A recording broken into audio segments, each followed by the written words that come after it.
Okay, so I've been working on my Eras jacket for the Taylor Swift concert, like for the past like 4 or 5 hours, and realized that I haven't filmed yet today, and we got to do that thing because we are doing more Soapmaker reacts, and I'm super excited to see what the soap apprentices have in store for us today. So I will tell you more about it in just a minute, but before I do, hello, I am Mrs. Soap and Clay. Let's make stuff.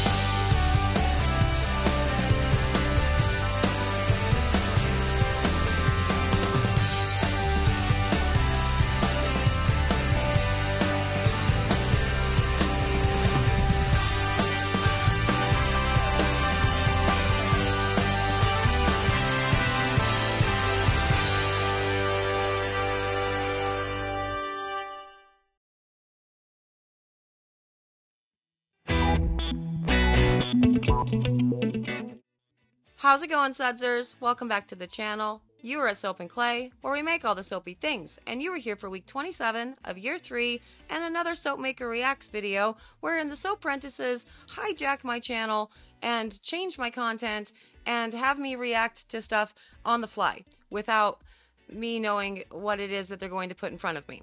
So that's fun. It's been actually kind of a really fun time. You know, we've done wet wipes, and we did that is soap dirty thing, which was a moment. And yeah, so I'm very much looking forward to seeing what they are going to do with this one. Now, if you are new to the channel, because of that soap maker dirty thing, soap dirty whatever thing from Style Theorists, hi, hello, as I said, I am Mrs. Soap and Clay, and over here, in this little corner of the internet, the Sudsers and I talk about soap, like the stuff that you make from scratch with, oils and butters and lye and all of the fun things. And we talk about the science and the chemistry behind soap, using my chemistry background to do so. You get it. And so yeah, for the Soapmaker React, this is just a new fun thing that we are trying because the soap apprentices thought it would be a good way to get the questions and the videos and the things that the Sudsers send me via DMs in front of me and force me to respond to it, really, because I haven't been so great at checking my DMs for the past, since 2020, really. But yeah, so today we are doing another one, and I'm very much looking forward to seeing what they have in store for me. So I'm still going to point because that's what I do, and that's how I know that it's time to stop being weird and move on to the rest. So, okay, how to survive pack soap chestnut. Pack soap chestnut survival or prepper hygiene biological soap. I'm going to go ahead and assume that that's the one that you're wanting me to do right there. So let's check that out. Oh, look, see, I'm right there. Cute. Okay, my sound is actually coming through these and not through my beats. And I know that in order to make it register that it needs to go through my beats, I'm going to have to restart OBS, and I don't want to do that. So now I've got headphones. It's a good time. I'm ready to go play some Call of Duty. So, pack soap, chestnut survival, or prepper hygiene. And the whole thing said biological soap, which is, a choice. Today I'm going to show you a super easy way how you can make yourself a soap for your campsite or even for at home. Stay tuned. Cool. The whole thing is ridiculous easy to do. All you need are chestnuts and a little bit of water. The sopanine in the chestnuts is very highly concentrated, and this is why this stuff works so awesome to make soap out of it. Sopanine is one of the main materials in the normal soap you use every day. The really cool stuff on these chestnuts is then you can use it also when the water is cold. Okay, that's super cool. I actually am really in love with this. That's a really awesome prepper type thing, I suppose, to know, just kind of generally. So essentially extracting what you would get from a soap nut from other things out there, because it's not just soap nuts that have the saponins in them, or saponins. He says saponin, and that makes it way cooler. Yeah, I think that's really awesome. That's a very useful skill to have if you're out in the wild. I don't know under what circumstances you would find chestnuts. Like, I don't know where they grow and stuff. I haven't seen them. But generally, if you know this information, you just pack chestnuts in your bag, right? And then you can get essentially the extract from them to make something that is going to cleanse your hands. And chestnuts don't take up a lot of room. I know that there are also other options for that, like plant materials that are high in what you would find in a soap nut, saponins. Alfalfa for sure is one of them. And obviously soapwort, but I don't know where that grows either. Alfalfa is plentiful, though. And there's got to be more. Let's see. Okay, so this is cool. I will link this below. So this has 10 saponin-rich plants for cleaning. Soap nuts is number 1, but you have quinoa, horse chestnut, English ivy, soapweed yucca, common soapwort, California soap root, buffalo berry, the soap bark tree, and alfalfa. See, I was right with the alfalfa, but I forgot all the rest of them except for soap nuts. But yeah, that's a cool idea. He did just say that you can actually do the extraction in cold water, which I find to be interesting because I've never tried that. But the idea is that the water from putting the chestnut or soap nut in or whatever, it's going to effectively, because the saponins have a higher alkalinity, right? You know what? I've never actually tested the alkalinity of soap nut extract. Hold, please. I'm back. This is a terrible idea.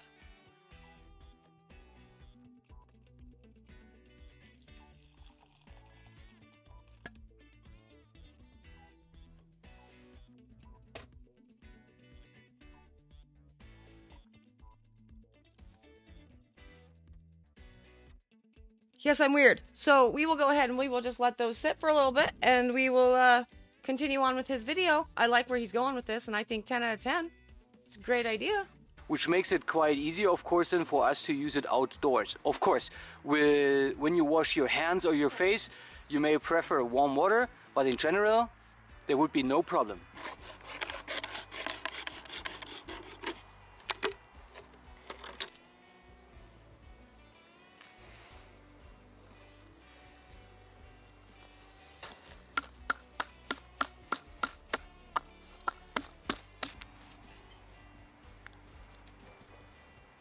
Try to get it as fine as possible so you gain the best out of the material.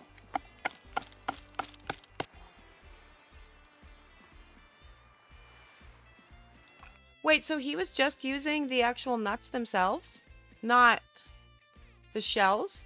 Okay, so the soap nut is a berry. It has a seed inside of it, so it's a berry. But it says the fruit shell contains high concentrations of saponin in it. All it takes is putting 5 of these nuts in a small cotton bag and putting it through a load of laundry. That's from the article that I've linked below. Chestnuts, it says horse chestnuts are also high in saponin. In order to release the saponin, however, it'll take a bit of work.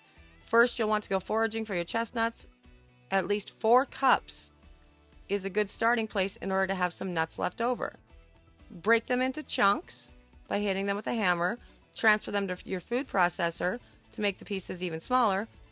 Take 3.5 tablespoons of chestnut pieces in a large bowl or a pot and add 2/3 cup hot water, the ratio being 1 to 2 in volume. Let the chestnut pieces leach out their saponin for about an hour. The resulting liquid will be milky and foamy. But see, this says chestnut pieces, like break them up. It doesn't suggest that you get rid of the shells. Okay, so here's what I've learned about horse chestnuts. A, totally use the shells in all of this too because it leaches out some of that. 2, super toxic because of the saponin. C, they are found throughout temperate climates across the world from America and Great Britain to the Southern Hemisphere and New Zealand. The seeds have been used for children's games in Britain called conkers. Fun. So all signs point to you can use the shells as well. So it's not really necessary to deshell. But breaking them into pieces is a good idea because it will help things get out faster, especially if you're working in cold water environments, I would imagine. So that's cool. I love that. But use the shells, I think, is the point.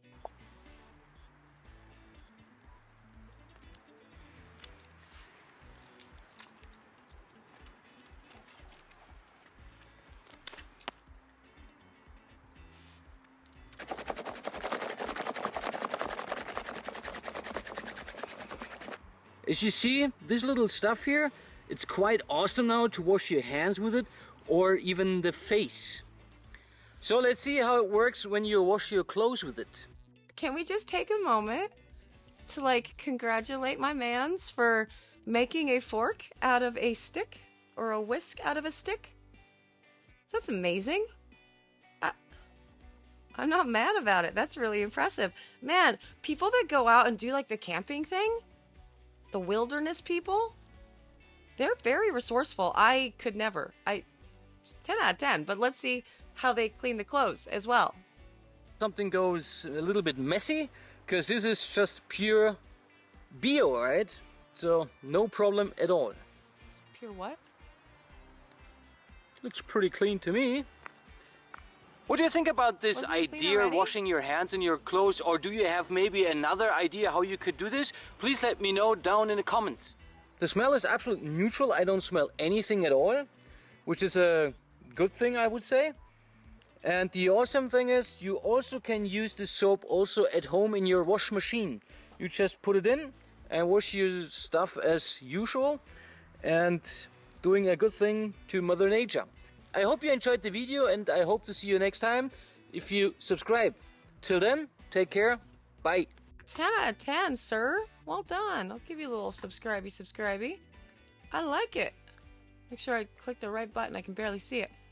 I like it. I think that that's amazing. I like this quite a bit. And actually, now that we're on the subject of this, and I wonder if this is why the Soap Apprentices did it, because I'm doing a colorants thing, or I have been doing, and so it's just a matter of me editing the footage and getting it ready. But one of the natural colorants I used was alfalfa, and so I think that's interesting. That's definitely not why they did it, because they wouldn't know this, but alfalfa does have, high content of saponins, so we're going to have to do lather tests, I think, to see if there's a better bubble for the alfalfa versus, kind of anything else that I've used. The chestnuts, though, I think that's a great alternative to using soap nuts. I don't think the concentration is nearly as high, but if you don't have soap nuts, and or you don't want to buy them, and or you have a chestnut tree, bush, thing in your life, that's a great idea. I would totally do that. I love that so hard. I don't need to be on this scene anymore. But yeah, I think that's awesome. I am sort of tempted to make a whisk out of a stick, but I know that's not a good idea. So I'm just going to go get a whisk or a fork. I'll be back. Whisk. Stuff. It's already starting to extract. Hot water is going to be better for this regardless of whether you're using chestnuts or soap nuts, but let's see what it does if I whisk.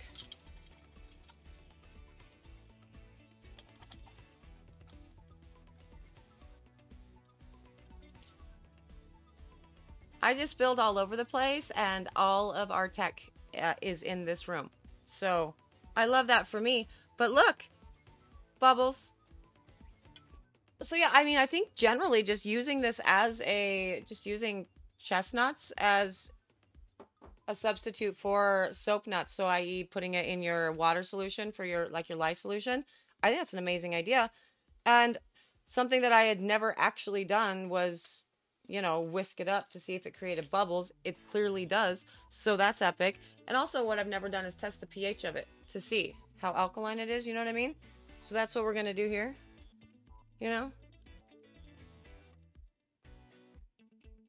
This.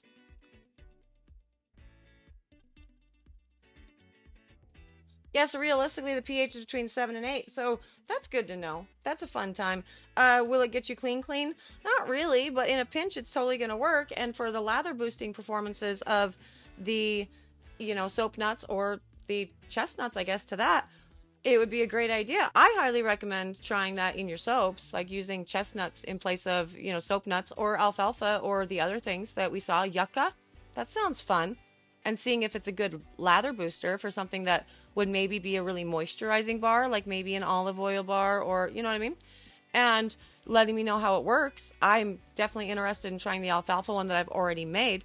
But I guess if you're a wilderness person and you're out and about in, the worlds, and you need to get clean and you happen upon some chestnuts and or you've already packed them, I think that's great.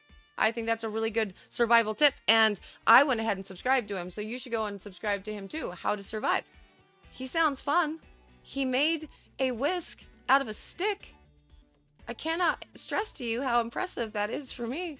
But I love this. But anyway, like I said, it's not going to get you like clean. It's not going to really be, killing off any viruses or, whatever. But because it is, the saponins are naturally occurring. And we know that the soap nuts are a good lather booster for things, for hard water and, all the jazz. I think that's a really cool addition and something to play with within your soaps, for sure.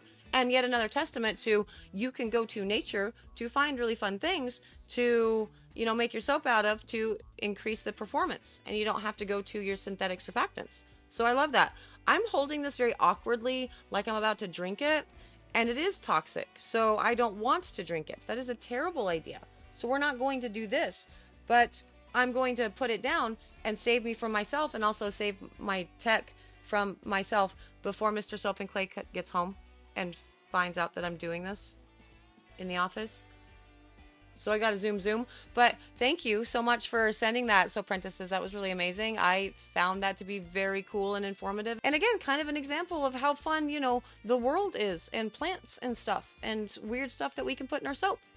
So yes, Sudsers, thank you for joining me today. You guys are epic and awesome.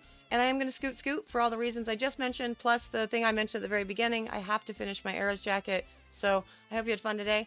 I did. This actually is a lot of fun. And so far, 3 for 3, right? They haven't stumped me with one yet. So I love that. That's good. Having just said that, though, I'm manifesting the stumping. So that's bad. But thank you for joining me. I will see you guys all again tomorrow for another round of Soapmaker Reacts. Soapy fun. Bye.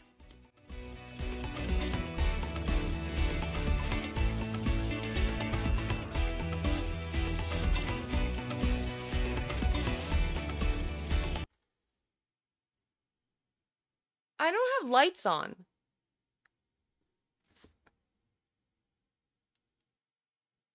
I'm seriously doing this with just the damn light that's coming from the window, blowing me out. I look like I'm the chair. I don't want to refilm.